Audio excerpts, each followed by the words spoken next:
A solid circular disc of mass 50 kilogram rolls along a horizontal floor so that center of mass has a speed of 0.4 meter per second. This is the speed of the center of mass.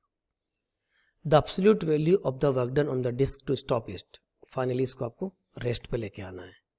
अब absolute value का मतलब क्या है? अगर negative भी आ रहा है तो आपको पॉजिटिव वर्क की बात करनी है. ठीक है, आंसर में माइनस आएगा लेकिन आप प्लस में आंसर लिखोगे, वो एब्सोल्यूट वैल्यू का मतलब होता है. We all know work energy theorem. Work done is given by change in kinetic energy.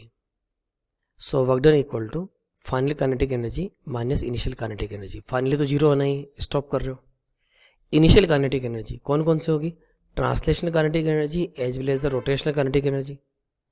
तो work done is given by negative translational kinetic energy return as half mv square and rotational kinetic energy written as half I omega square.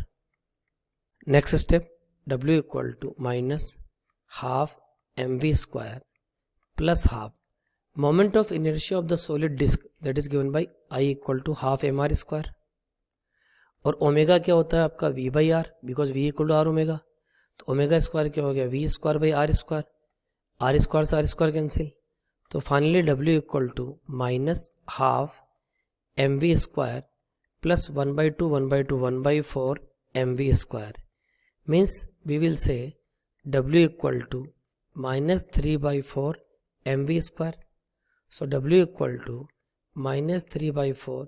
Mass is given to us 50 kilogram and velocity is 0.4. तो 0.4 means divide 10 आ गया 2 by 5. Square करोगे तो क्या होगा? 2 2 जा 4 5 5 जा 25. 4 से 4 cancel हो गया. 25 टू जा 50. तो W की वैल्यू कितनी हो गई? Minus 6 joule. लेकिन आपसे क्या पूछ रहा है वो? एब्सोल्यूट वर्क यानी मैग्नीट्यूड की बात करोगे तो आंसर कितना आएगा? 6 joule. So here answer is 6.